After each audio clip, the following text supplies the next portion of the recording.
morning everybody.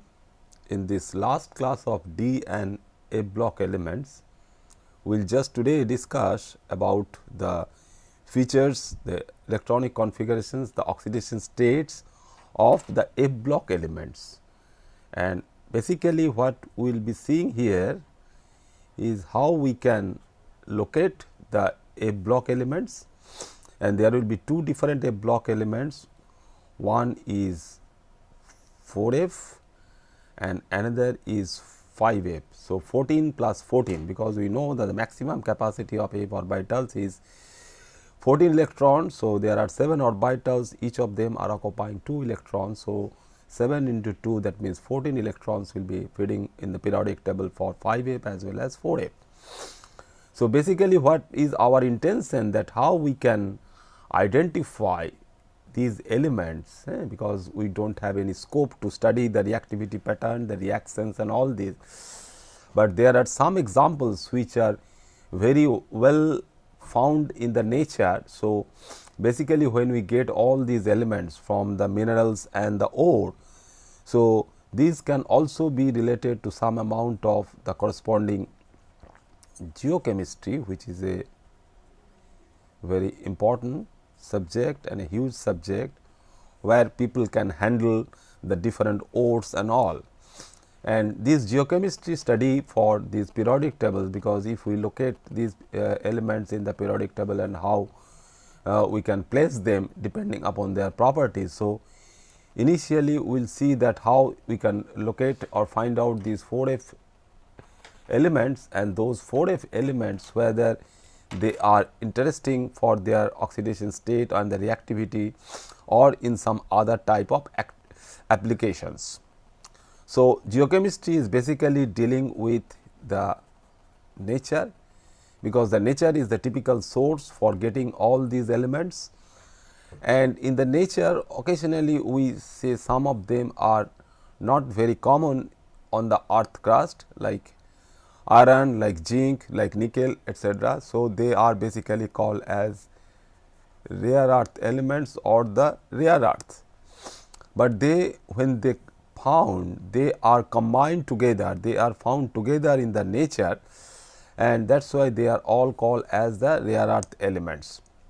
So, if we just see these two groups, so we have seen that different properties of 3D, 4D and 5D elements, and side by side what we will be getting those 4F and 5F elements. One is the corresponding lanthanoids starting from lanthanum, and other is the actinoids after actinium. So, as we are dealing with 3D and the 4D on the 5D, we have seen that the other orbitals which are involved along with they are very nearby, energetically they are also very close. So, in case of this 5F and 4F, we will see that several D and S orbitals will also be there. So, we should also consider particularly the occupancy of these D and S orbitals along with 4F and these D and S orbitals along with 5F, because for getting the different oxidation states, these are initially from the elemental state, that means the lanthanum, the series starting from the 0 oxidation state, that means the metallic or the elemental form, it can go to lanthanum 3 plus with the loss of 3 electrons. So, those 3 electrons can be lost from S and D levels. So, let us see how these groups can be considered. So, since they are inside the transition elements that are called as inner transition elements, because when we reach the transition elements such as that of our 5D or the 4D, they are filling beforehand. So, these inner transition elements, so transition elements, they are of inner type, they are having 2 series, as just now I told you, they are lanthanoids and actinoids having 14 elements in each series. But what about their electronic configurations? The electronic configurations are always important, because the reactivity patterns what we have just discussed in our previous classes, that the D block elements. So, D block elements are there where we see that the 10 electrons can be introduced in the different d levels or the d orbital, starting from a situation which is also very much useful and characteristic is the d0 state. But in the elemental state it is not d0, but also in the ionic state it can be a d0 situation like that of our manganese 7 plus 7. So, this electronic configuration can be very useful to know, and what are the different oxidation state, particularly the most stable oxidation state is important to know. So, mostly they are all tripositive ions. So, tripositive ion which was not common for the transition element, the d block elements, because in case of d block element mostly we find that the +2 and the +3 oxidation states are very much prevalent. But in this particular case it is the tripositive ions which are very much stable. So, if we can knock out the s electron, 2 of the s electrons and 1 d electron without touching the f level, we get a situation where the element will be in the tripositive state, and we can have a particular configuration for the 4Fm level. Since for the d level we are using n is the number, similarly for these inner transition elements or f block elements we will be using m for the number of electrons occupying this particular ionic state or the elemental state. So, we can have f, that means 4F0 to up to 4F14, and like that of our d block elements it can have some extra stability corresponding to those oxidation states or the elemental state. Okay. So, in terms of these general features which are very important to know, because this is there in your book also very nicely collected over there, because the general features will tell us that how these can be known first and what are the positions in the periodic table and any reactivity pattern, particularly any application. So, if we know some reactivity pattern like that of our d elements or the 3D elements, we can see that they can be very useful also along with the 3D elements. So, 3D elements along with the 4F elements can be very useful for particular type of properties like that of our catalysis. Then sometime we know that which is not there in your syllabus, this is organometallic compounds. Organometallic compounds are nothing there, the name will tell you that if you have a organic part and a metallic part like that of your very well known thing which you study in organic chemistry is the Grignard reagent. So, methyl magnesium bromide or phenyl magnesium bromide. So, you have the methyl or the phenyl which is attached to the magnesium. So, the carbon attached to the metal, that means the metal carbon bond if you have. So, organometallic properties or the organometallic compounds we can get from there also. So, what are the general features for in the elemental state, what we get from the different ores, and we will also see very useful and well known ores like monazite. We will see what is this monazite, like that of our pyrolusite and hematite, magnetite like of ores.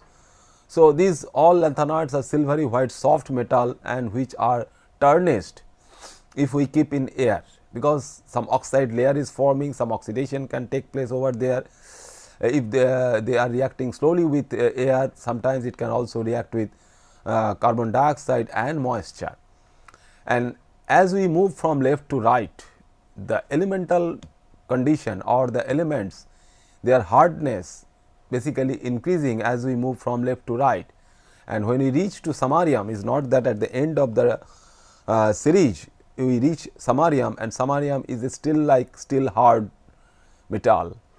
So, melting points is also will be increasing. For samarium case it will be 1623 K Kelvin, so which is way above to that of our 1000 and 1200 degree K for the other species or the other metals.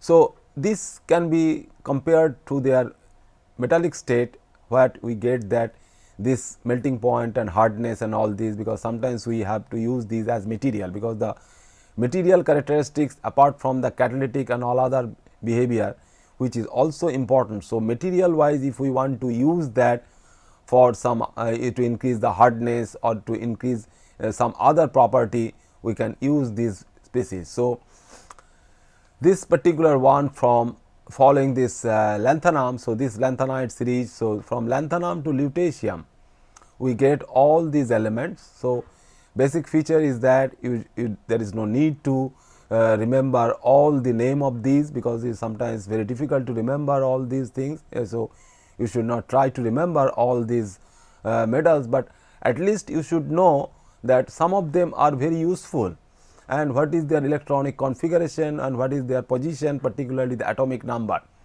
And if your atomic number is given to you like that of a cerium, because cerium we all know is a very common metal salt what we use in the laboratory, which is a ceric ammonium sulfate or ammonium ceric sulfate. So, which can also be like your Morse salt, which is a double salt. So, which is a very useful oxidizing agent also, because later on we will see that along with potassium permanganate and potassium dichromate, we can use this particular ceric sulfate. The sulfate form is very useful, because if you use sulfuric acid for the redox titration, can also be a very useful oxidizing agent using a particular species or the metal salt which belongs to a 4F category, or which is the lanthanoid. So, this one where in the species is all the elements elemental form of cerium. We are having electrons in S level, we are having electron in the D level, and we are having electron in the F level. So, this has a particular electronic configuration that we also remember, that 1, 1, 2 electrons are there in all 3 levels, and they are very close to each other in terms of their energy differences. Similarly, if we move to gadolinium, so gadolinium when we reach to the F7 condition, so it is also instead of F1 it is F7, D1 and S2, and lutetium which is also F14, D1 and S2. So, in all these cases what we will be getting there, that if we remove all these electrons from the 5D level and the 6S level, you get a corresponding tripositive species. So, tripositive species is the cerium 3 plus. So, cerium 3 plus will have electronic configuration of 4F1.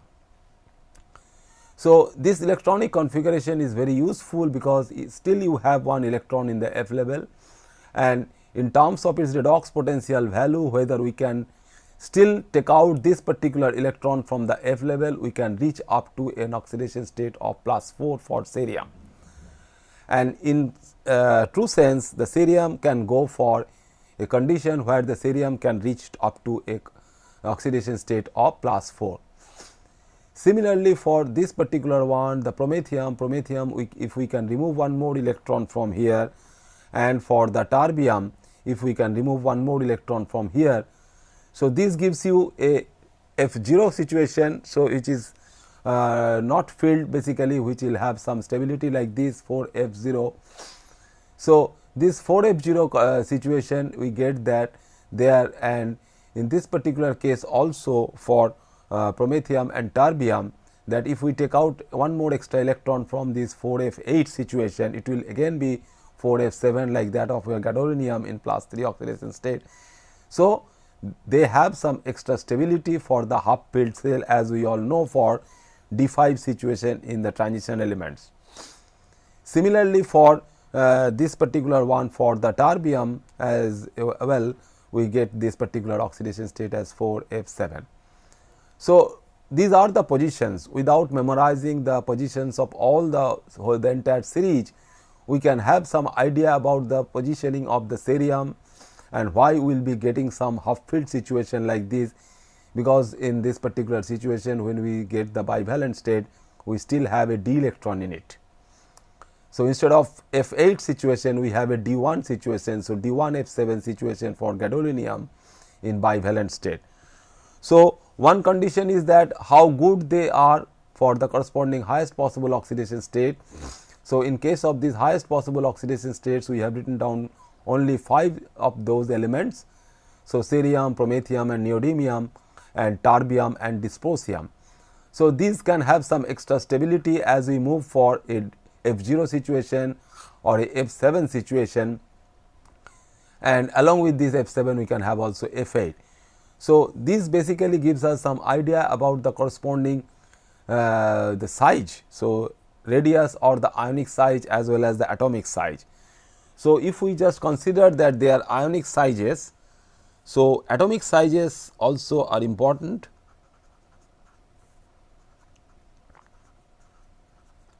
Why they are important?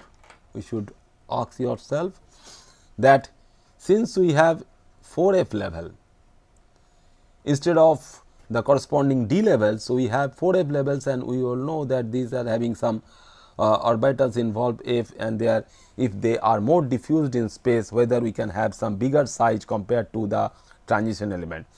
So, when we consider the atomic sizes, we should consider the size differences between the transition element and the inner transition element, and we should also consider the situation where we all know that is another process which is very useful for the 3D element is the alloying. That brass we get, the bronze we get due to the alloying formation, and during that particular alloying formation the size plays some important role there, and if the sizes are matching, particularly from the idea what we get for the size effect in solid state structure. So, if we can have these solid state structures, so size basically if the size is bigger, so atomic sizes as we see that along the series how it is changing starting from the initial point, whether it is bigger or smaller than that of our 3D or the 5D element we get for the transition element. So, the solid state structure how it can affect as we move for the atomic sizes, as well as if we move for the corresponding ionic species, that means lanthanum in the trivalent or the bivalent state. So, these when we get these ionic species, so the ionic condition, that means the ionic sizes also like that of our atomic sizes, we can also think of about those ionic sizes and how they are different, how much they are different from the corresponding atomic sizes. So, these sizes are also typically related definitely to their radius, because your book will tell you about the corresponding ionic radius. So, there is some role to play for their size. So, they basically involved in their solid state structure, they can change the corresponding solid state structure if they are big enough. Then if you all know that we are considering a species like very simple species when we dissolve the corresponding ferric ion in water, say ferric chloride or ferric nitrate in water, we know that the hexaacoferric ion is formed in the solution. That means the aqueous solution. So, in aqueous solution we all know that this is the condition, that means if once we go for any aqueous solution of any metal salt, it is aquated in terms of its corresponding metal ligand interaction, that means complex species is forming. So, in all cases we get basically the complex ions. So, how the size can also affect the corresponding stability of the complexes in solution. So, this is the lanthanum species, and we can have the stability in +2, +3 and +4 oxidation state, and also sometime this value is also changing. So, if this x is varying, we do not know the exact value like that of your iron, we can typically say the number is 6, but depending upon the different lanthanides we can have a different values of these x. So, also the corresponding charge which can m plus if we write depending upon the Fm configuration for this species. But one thing we can consider over here is that as the size is changing and the corresponding decrease in size, if there is any decrease in size, that we will see effectively because of that particular thing, that means it is decreases. So, ionic size basically decreases along the series. So, as the electrons are feeding into the different orbitals, we are having some nuclear charge increase, but that is not contributing to the corresponding atomic or ionic radius of that particular element or the ionic condition of that particular element. So, as the size is decreasing from left to right, so the interaction between this lanthanum lone pair and the lanthanum orbitals to that of the lone pairs on the water molecules will be strong enough. So, which will be responsible for their increase in the stability of the complexes. So, there is a increase in the stability of the complexes, that means the aqua ions which are forming in the solution. So, this is one case, and the third case what we can consider along with the effect for the different sizes is that if we find some organometallic compound, that means if we have some lanthanum which is bound to some carbon center, and if we compare that we can have a transition metal ion. So, instead of that first thing that we can have a transition metal ion and the carbon bond. In this particular case for the lanthanum series, we can have the compound which are more ionic than the D block elements,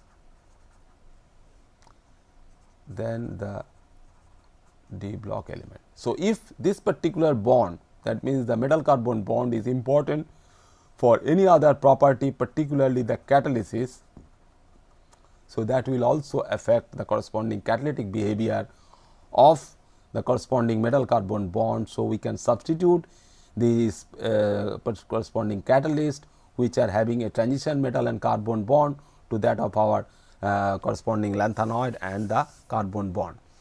So, what we see here therefore, that as we see that from left to right the size is decreasing. So, you see that from lanthanum which is 187 picometer to ytterbium or lutetium, basically we go up to that particular point where the size is basically decreasing up to 173 picometer. Similarly, for the sizes of the two other species, that means for the lanthanum 3 plus. So, lanthanum 3 plus which is 106 picometer, and towards the end if we get it is lutetium. So, if we get is lutetium which is also similar to that of ytterbium which is 86 picometer. So, this what I am saying is that is a typical data, that the size of these ions, and as we just simply compare when we have Fe3 plus or Al3 plus, and we all know that the bound water molecule over here with this lone pair, another lone pair is not involved in coordination. Similarly, for OHH, so depending upon the charge and the size, which is also important. So, the charge is there. So, ionic charge we all know 3 plus, but the size. So, charge by size ratio always we consider for the solid state chemistry, but here also the charge and size also play some important in modulating the pK value of these bound water molecules.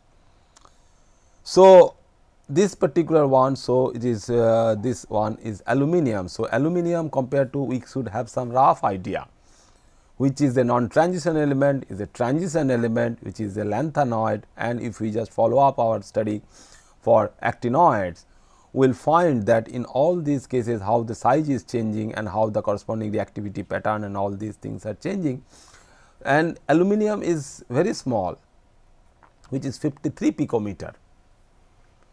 So, this binding is very strong, and as a result we most of the cases we get that aluminum is separating out from the medium as the aluminum hydroxide ALOH whole 3. Okay. So, ALOH whole 3 is thing, and in some other water molecule can also be attached to it.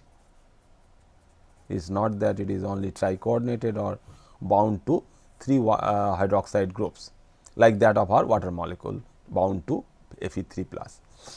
So, this basically gives immediately that idea that what is the pK value, and pK value is also dependent on the size, this particular size. When size is very small and the number of ligands we discussed several times in our previous classes, that the number of ligands which are bound to this particular center, that means the metal ion, the central metal ion, and the geometry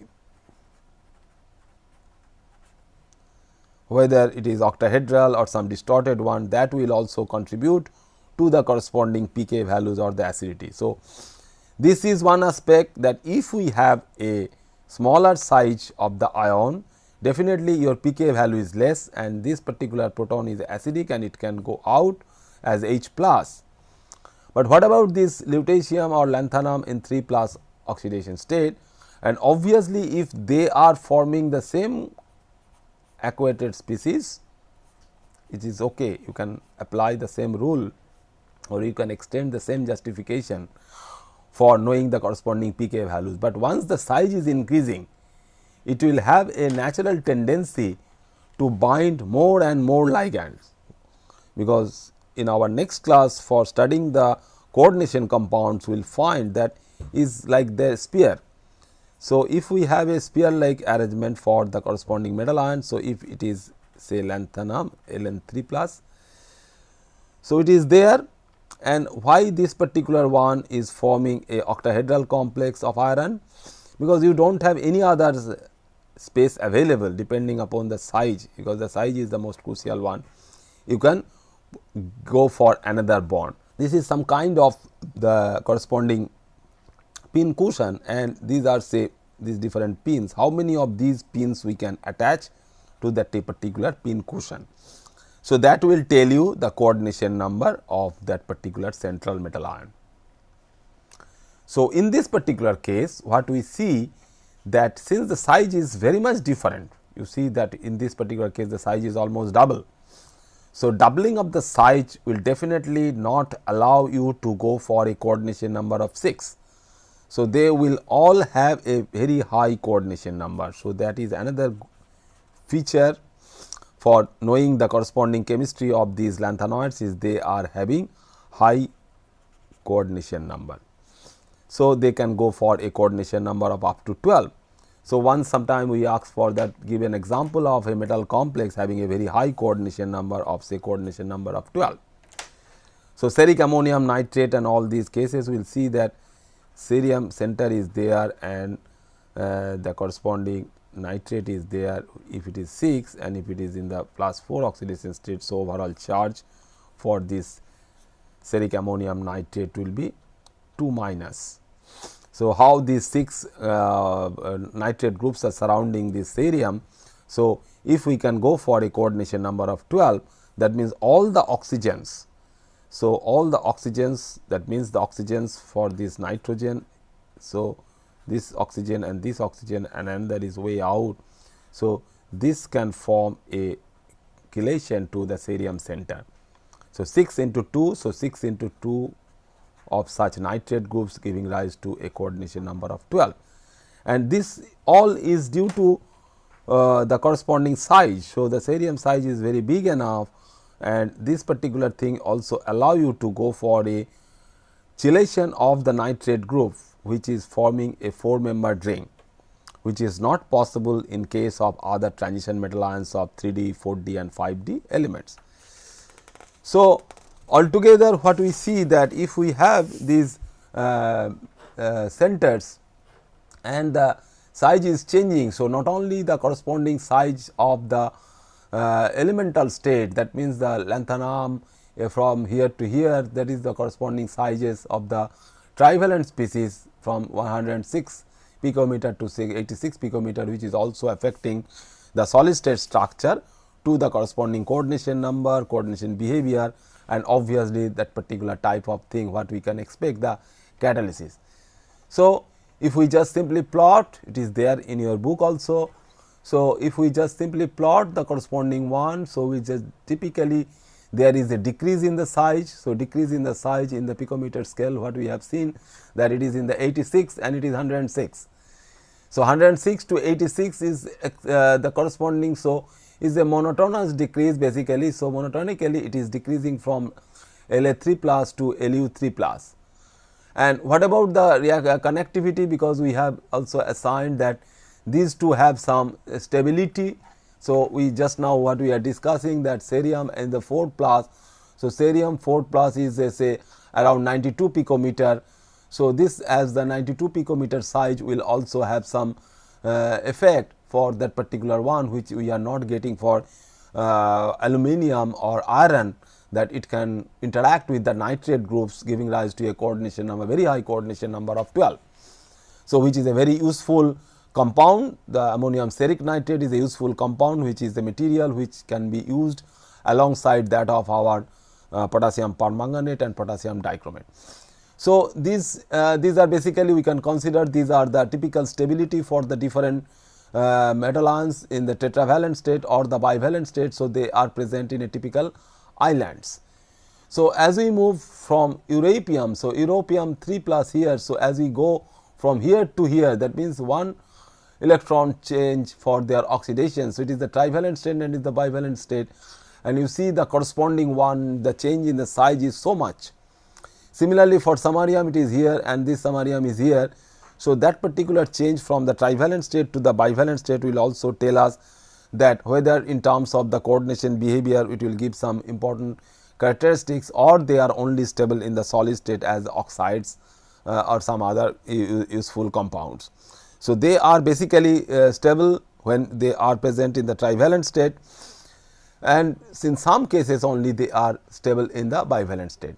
So, this decrease, a very useful term, always we ask that what do you know about lanthanide contraction. So, this decrease is basically as we move from left to right, we are feeding electrons to the system, but we are not getting the change what we are expecting because of the poor shielding effect of the 4f electrons in the 4f orbitals. So, the size is not changing much, so can be explained by poor shielding. So, these are the things, the lanthanide contraction, how you can explain. So, lanthanide contraction can be explained only due to the poor shielding effect of the 4f electrons. So, 4f electrons are not shielding much of the nuclear charge. So, the electrons outside, they feel more attractive force from the higher nuclear charge. So, they basically contract. So, that contraction is also leading towards something where we can have some stabilization for the different oxidation states. So, mostly what we have discussed so far, that this is dominated by the +3 oxidation state, and the lanthanoids or the lanthanum 3 plus compounds, the 6s electrons and 1 4f electrons are lost, and the ions have the configuration of this, that means they are following xenon. So, we are having the stable xenon configuration and some electrons in the 4f level as 4fm. So, 4fm is, if it is not there, that means if it is 4f0 like that of our cerium. So, cerium 0 will have a xenon like configuration, and that is why it is very much stable in its tetravalent oxidation state. And when we exhibit the corresponding oxidation state as +3 like that of our cerium. So, cerium is in +3 oxidation state, we are still have one electron. So, which has a electronic configuration of 4f1, m value is equal to 1. So, we can knock out this electron to cerium 4 plus. So, how good this thing is, that how easily we can remove that thing, and how good this ceric ion. So, this is ceric ion and this is cerous ion. So, cerium in +4 and cerium in +3, how good they are as oxidizing agent, that we can also check depending upon the corresponding amount of this particular electron transfer, that how quickly we can go for the reduction of that ceric ion to that of our cerous ion. So, one electron we can remove from there, but most of these cases these are the very stable species, and they are mostly stable in the +3 oxidation state. So, once we see that they are there, and is important this contraction, what we see that the lanthanide contraction is important for the transition elements which are filling off due to the corresponding electrons putting in the d levels of the 5d. So, putting these electrons after that particular contraction. So, it will also add up some size. So, again some size is increasing due to addition of electrons to this, but this contraction is also some play important role to the properties of these 5d block elements. So, along with cerium, so cerium we can get as the cerium 4 plus, promethium we can get as the promethium 4 plus, and terbium we can get as terbium 4 plus, that we have just discussed. So, these things, so once we get, if this is the most common oxidation state like that of our thing, what we get for iron, the hematite and magnetite, we know that either 2 and 3 oxidation plus 2 or plus 3 oxidation state is stable. So, naturally we also obtained that particular species as the corresponding oxidation state for the oxide, for the sulphide and all these things. But for these rare earth elements, it is one such case where Ln will be attached to some anion which is not typically found for the D block elements, which is phosphate having a charge of 3 minus. So, LnPO4, which is the common formula for the monazite. We know that India is also very rich in monazite sand.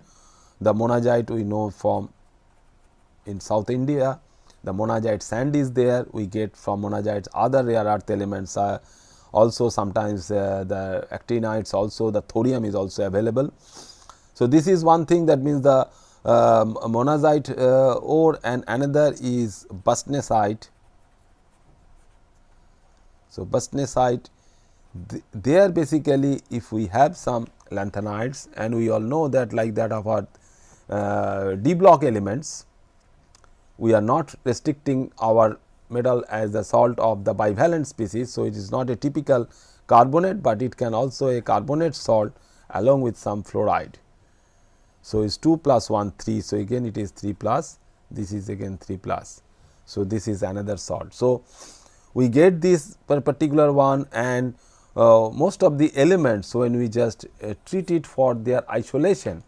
So, isolation of these elements for their corresponding compounds, we basically get that as the corresponding halides, is very easy to get like your ferric chloride, and oxides. So, this can be treated for oxides. So, these are the most common for all the inner transition elements of the corresponding series for the lanthanides, and this basically give you some idea that this when we get for the species like fluoride, the fluoride is have a definitely the fluoride is a small ligand or the small anion which is attaching to the center, which is bigger or big enough. So, your coordination number will be definitely higher. So, its coordination number is 9. When it is oxide, its coordination number is also higher, but it is not 9, it is 7. So, this particular one for the formation of these, and for the cerium, basically when cerium is forming, so the ionization enthalpy, which is for the 4th electron transfer, that means if we can consider is the corresponding one for the I4 after I3, the 3rd electron transfer, it is the 4th electron transfer. So, for the 4th electron transfer, if we see that this value is low, so you can have this, because the extra stabilization of the xenon electronic configuration, cerium can be stabilized as cerium 4 plus, and that is why you can, for this particular species, you can have the corresponding oxide as ceric oxide, CeO2. So, in other cases also the europium, we have seen that europium can gain an electron to form europium 2 plus. So, that gives us the stabilization for the plus 2 oxidation state having a D5 electronic configuration. And these two, that means one is in the bivalent state, another is the tetravalent state. Most of the lanthanoids have stable oxidation states in the plus 3 in aqueous solution. So, if we try to get that in aqueous solution, so it is the cerium 4 plus and europium 2 plus which can be stabilized in these two oxidation state. And now you see the corresponding E0 value, the redox potential. So, the redox potential is so important to consider over here, that the E0 value for the ceric cerous couple is 1.74, and that basically give us some idea that how strong they are compared to that of our KMnO4, that means the potassium permanganate, which is 1.51 volt. So, this particular oxidation is very close and close to that of our water oxidation potential of 1.8. So, we can immediately say that it can have some ability that it can oxidize water. So, if we can generate or if we can get something, that means the catalyst, if we want to develop some catalyst or the water oxidation catalyst, because water oxidation is a very important area of study or the research. We all know that this particular cerium, so cerium based compound involving the ceric and the cerous ion for this E0 value which will be able to oxidize the water molecule. So, which is there, and the formation of cerium 4 is therefore is favored by its noble gas configuration, that means it has only the xenon configuration. So, 4 plus we are going, so is basically the xenon configuration, the most stable one. So, cerium we get that thing, but this particular reduction, as we know, for their corresponding elemental state, the other way around, we go for plus 3 to plus 4, but if we go in the reverse direction, that means if we transfer 3 electrons to the lanthanoids in the trivalent state, and mostly it is in aqueous state, we get the lanthanoids in the solid state, how good they are for their corresponding reductions. So, basically this will give you a negative potential in the range of minus 2.2 to 2.4. So, it is all of them are very similar redox activity. So, redox activity is not very much different, unlike your chromium or unlike your manganese what we see in the 3D series.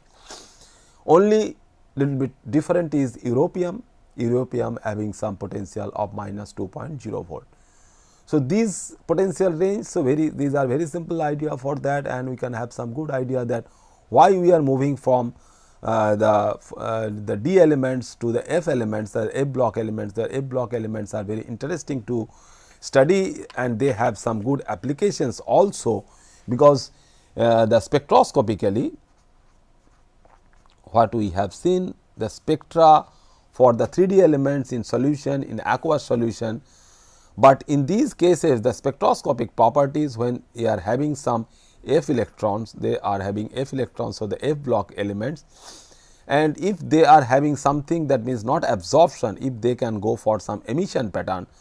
So, emission, if we can get like that of our atomic spectra, atomic emission for the sodium flame test. So, emission pattern, if it is different, that can be useful for some practical purposes. So, that is why we know that the general knowledge type of thing is that the neodymium. So, neodymium are very much useful or used much for the lasers, and samarium, because of their presence of more number of d electrons, because you see that we can have 7 orbitals to accommodate the electrons, and we can have, if all the 7 orbitals are singly occupied, we can get a electronic configuration where 7 unpaired electrons are there. So, more number of unpaired electrons. So, more number of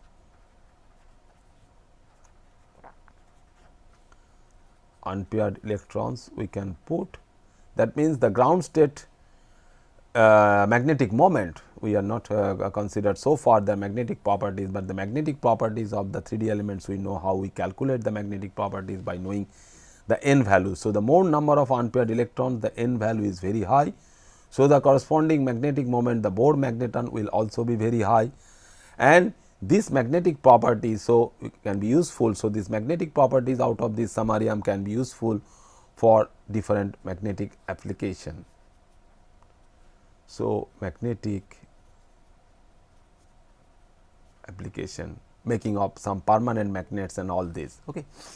So, is this, that means starting from his aqueous chemistry to that of thing, and this is also taken from your book, that how quickly we can remember all the reactivity pattern in a single slide, that how good they are in terms of their reactivity pattern. So, chemical reactions of the lanthanoids will tell us that it can also, because already we have seen that they can form very good or very nicely the fluorides, they can give rise to the hydroxides. So, this elemental form basically can react with water, can react with carbon at high temperature, can be heated with nitrogen, can be heated with sulfur and burns in oxygen. So, all these species along with the elimination of hydrogen like that of our 3D metals, it can also give you oxide, sulfide, nitride, carbide, hydroxide and the halides.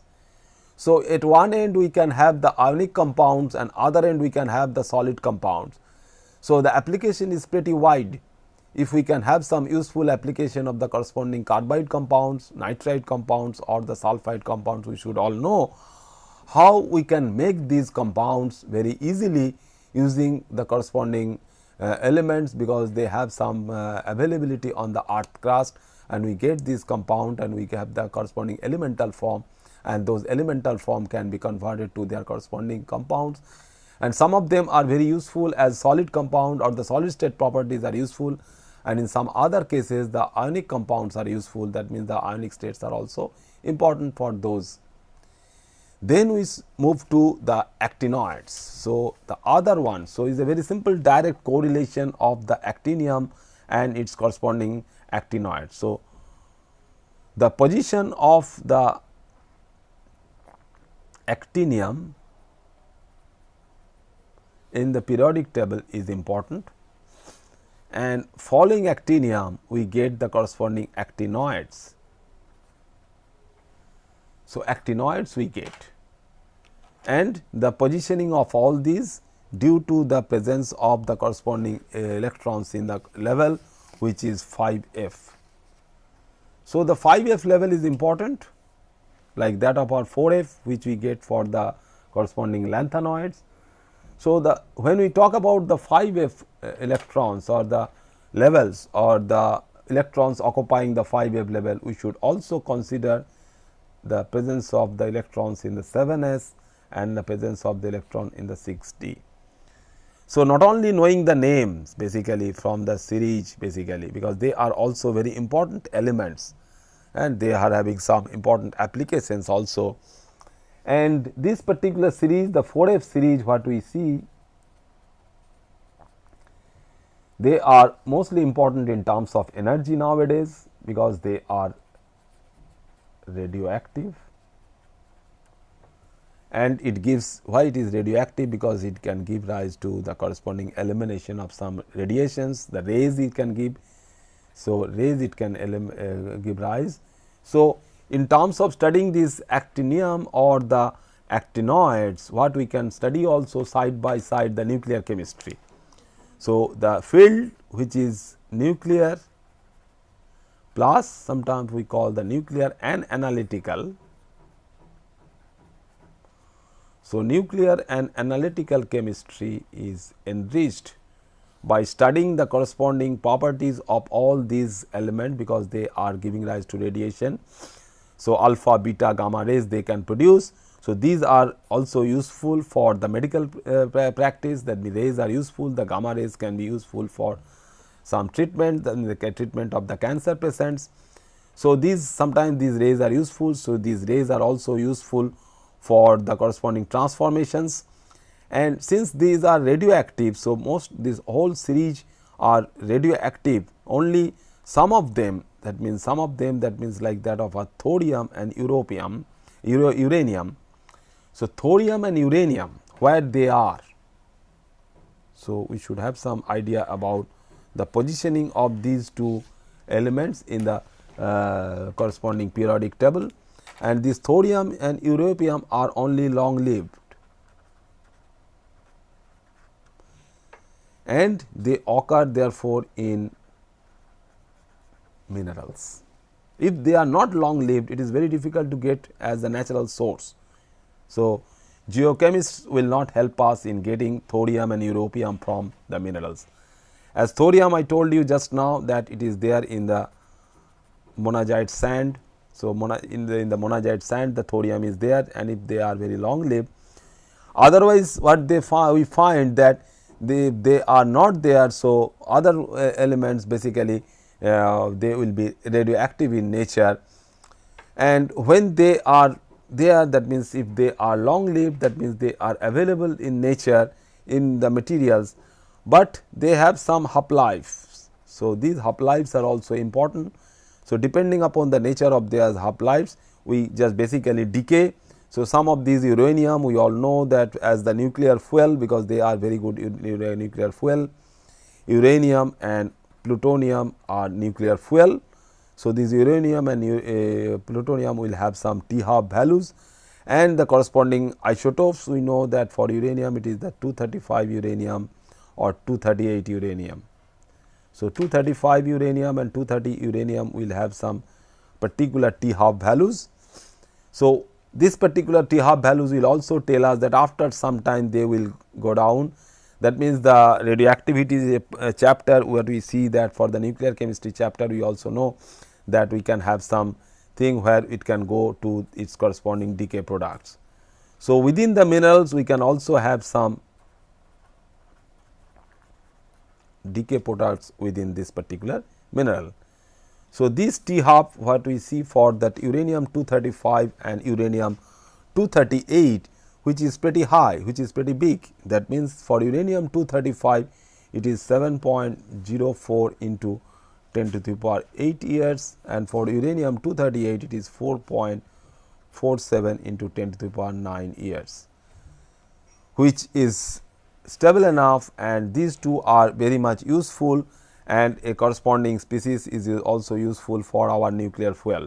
So, along with plutonium, uranium can be useful for our nuclear fuels purpose. So, the positioning in the periodic table, their electronic configuration will tell us something related to their useful application, which is not in the purview of the corresponding chemistry, that means the solution chemistry or the solid state chemistry, but in terms of their corresponding application as their reactivity in terms of the radioactivity. So, their activity is different, which is a radioactive element, and they give rise to the corresponding energies for their nuclear energy or the electricity what we can make from those fuels. So, earlier members have relatively long half lives. So, that is now we are discussing about this uranium and all others. So, we have the actinium, we have thorium, then we have actinium, thorium and uranium. So, along with that these other 4F elements, this can also be having that electronic configuration and have the similar type of stabilization pattern. That means, the half field level is stable and all these. So, this basically give rise to the some idea that we can have metal in the trivalent state. So, metal in the trivalent state for the curium it is 5F7. So, it will have some extra stability. So, this 0 is the actinium. So, like that of our lanthanum, actinium also will have a extra stabilization. So, that extra stabilization also we get there, but along with that thing, that means, if we just consider the corresponding change in the corresponding radii, whether we can have like lanthanide contraction, whether we have some similar or the parallel actinide contraction also. But in case of actinides, we see that the change is coming from say 111 or 103 to 98 for the trivalent state, and for the tetravalent state it is 99 picometer to 86 picometer, which is not much. So, the trend is there, that means it is going down, but the trend is not much compared to that of our lanthanide. So, electronic configuration again we can similarly involving the S, F and D subcells, and they have having the variable occupancy, because all three will have very close energy values, they are very close by. So, either you can kick out the electron from S level or the D level, or finally from the 5F level. So, it is look like 4F orbitals in their angular part of the wave function. If we consider the corresponding angular part, because both of them are of F orbitals, they are not so much hidden as 4F orbitals, and his 4F electrons can take part in bonding to a far greater extent. So, this is the only difference between the 4F orbitals and the 5F orbitals. So, these compounds basically can take part in bonding to a far greater extent. That is why if we get them the uranium, so uranium can give rise to some compound, and mostly we all know that the uranium is the corresponding uranium in the hexavalent state. So, it is uranium 6, which is a corresponding uranyl ion. So, uranyl ion is there. So, uranyl ion can give rise to some compound. In the solid state we can isolate as the cesium salt, which is UO2Cl4, where uranium, which is a dioxo compound. So, this particular species is there, which is forming as the corresponding compound as the dioxo compound. So, they can take part in bonding. So, if we just consider that you can have some sufficient thing, that means you can have the chlorides over here, this chloride over here, this chloride over here. Similarly, these two can be replaced by some other ligands. So, that we will find when we study the coordination compounds. So, if we have some O type of ligand like acetyl acetone, so these two can be attached to these and giving rise to the some acetyl acetone compounds. And since the chlorides are all four them giving the charge, so that is why we know the cationic charge, but here if this is one negative charge acetyl acetone, this is one negative charge of acetyl acetone. So, this is basically a compound which is having a neutral compound. So, zero oxidation, the zero charge on this particular compound. So, this particular one compared to that other species what we have seen for the lanthanoids, what about their oxidation states? So, there is a greater range of oxidation states which take part in for the involving the 5F, 6D and 7S levels of comparable energy. So, altogether we can remove electron from 5F level, we can remove electron from 6D level, or we can remove also electrons from the 7S level, and towards the left hand side, that means as we start from the group, we can get a more and more different oxidation state, that means the variable oxidation states are possible to get on the left. So, if we go for that uranium, then neptunium, then plutonium and all these cases, and americium, we see that they are having some variable oxidation states, and the stability of these oxidation state from thorium to berkelium. So, these are all 4. So, these are in bold letters. So, this +4 and +6, these two are mostly stable, but as you move towards the right, their stability is very less, and as we move towards Lr, the lawrencium or the nobelium. So, what we are comparing? We are comparing them with respect to the T half values. So, uranium we have seen, then another isotope of uranium also we have seen their T half values in terms of the decay product for the nuclear disintegration. Then if we can move down to that of our nobelium and lawrencium. So, 259 nobelium if we know, if we consider, and 256 lawrencium if we consider having atomic number of 102 and atomic number of 103, and their T half values are very less, it is only 1 hour, and another case it is 28 seconds. So, that immediately tells us that these species, even if we can make in the nanogram level or a picogram level, so they are all synthetically made, they are not naturally available. So, these compounds, so most of them, that means all elements beyond this uranium. So, all transuranium elements, what we consider that if we are asked to comment on the stabilization or the stability of these, then all transuranium elements, they do not occur naturally on the earth, that means beyond uranium we will not get this. So, they are artificially made. So, they are very useful for their property studies and whether there is some application. So, that is why we get all, and beyond that also that considered under the super heavy elements. So, this basically gives that you have seen that uranium is there. So, one more thing, that means like pitch monazite, we have pitch blende. That is another natural source which is uranium compound, so uranium oxide. So, that also tells us that in the nature like that of our MnO2, we have seen earlier that as pyrolusite, MnO2 was our pyrolusite which is in the +4 oxidation state. So, what about these? So, these definitely are stabilizing. So, we have to balance 8 into 2, that means 16 negative charges. So, 16 negative charges, how we can balance? We can balance it by presence of uranium hexavalent and uranium tetravalent. So, 2 of them is as the uranium hexavalent and 1 of them as the tetravalent. So, always we get that as the in the pitch blende. So, pitch blende is our source for that nuclear fuel isolation. So, they are non-stoichiometric. So, stoichiometrically, that means the oxidation state, that means the mixed valent oxidation state like that of our Fe3O4. We all know that the magnetite what we get, that means we have both iron 2 and iron 3. Similarly, for uranium also, that U3O8 will have both hexavalent and the tetravalent, and hexavalent condition what we have seen that it has much more stability compared to the other species. So, this +6 oxidation state. So, we can also correlate this immediately with that. That means what we have studied earlier, that the chromium, we have studied molybdenum, we have studied tungsten, and in some cases also the molybdenum can diaxoform, tungsten can diaxoform. Similarly, we can include this also in terms of their chemical reactivity, that uranium is also forming, because molybdenum is also forming similar type of metal complexes. that we will see when we study the different coordination compounds. Okay.